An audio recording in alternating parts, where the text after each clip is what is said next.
Kenapa ya banyak banget yang nanyain di kolom komentar tentang ini semua? Kemajuan teknologi ibarat pisau bermata dua. Dampak positif dan negatif itu tuh berjalan beriringan. Ada sosial media membuat kita membandingkan hidup kita dengan orang lain. Dan dari sanalah rasa percaya diri kita jadi naik turun. Dan itu juga yang aku alami. Bahwa aku tuh merasa karyaku tuh belum ada apa-apanya dibanding dengan orang di luar sana. Tapi teknologi telah membantu aku menemukan informasi yang positif seputar dunia pendidikan. Dan karena aktif di lembaga anak-anak, itulah awal dari aku mengembangkan ini. Kalau Bill Gates mengoleh ide di garasi rumahnya, Bocil Ing mengoleh ide di gudang percetakan milik papanya yang udah berhenti. Karena seringnya bersentuhan langsung sama anak-anak kecil, jadi aku tuh sering bawa kertas dan sama-sama percetakan yang masih layak untuk crafting bareng anak-anak. Meskipun seadanya dan cuma gambar tangan yang difotokopi, tapi lihat anak-anak pede sama hasil karya bikin aku happy banget. Dan dari situlah aku sadar, oh rasa percaya diri itu lebih mudah ditingkatkan saat kita anak-anak ya. Dan dari observasi yang aku lakukan berulang, itulah yang bikin aku tuh semangat buat ningkatin ide ini jadi lebih baik. Akhirnya aku tuh scan gambar yang berwarna, terus download gambar. Tapi setelah dieksekusi aku sadar, takut kena copyright deh. Akhirnya dibantuin deh sama Aryo buat bikin karakter dan brandingnya.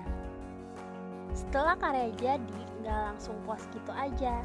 Sambil menyelam minum air, ya jadiin ini bahan skripsi aja. Kebetulan aku jurusan teknologi pendidikan plus ambil konsentrasi media pembelajaran. Akhirnya aku menemukan teori tentang karakter manusia yang katanya tuh baik banget ketika kita ngembangin manusia saat usia golden age. Dan fokus utamaku adalah saat fase operasional konkret di usia 7-12 tahun, di mana kreativitas, imajinasi, bahkan karakter percaya diri harus dibangun secara detail di fase ini.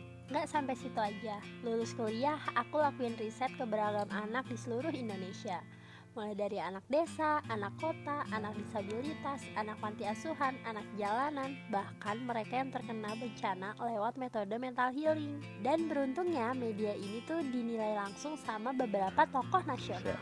Semoga karya ini dapat terus ditingkatkan lagi, dikembangkan, dan dapat dinikmati oleh anak-anak di seluruh tanah air.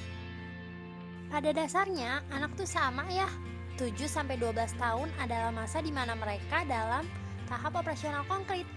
Ketika mereka punya daya imajinasi dan kreativitas, ya harus tersalurkan sekonkret mungkin, agar nggak sekedar jadi ide yang nyantol di kepala, tapi percaya diri untuk diwujudkan dalam karya yang nyata. Setelah riset yang aku lalui, akhirnya aku ikut lomba di Kemendikbudristek. Tapi pas juara 1 nasional, yang ada di otak aku, bisa nggak ya produk ini dicintai sama banyak anak-anak yang lebih luas lagi.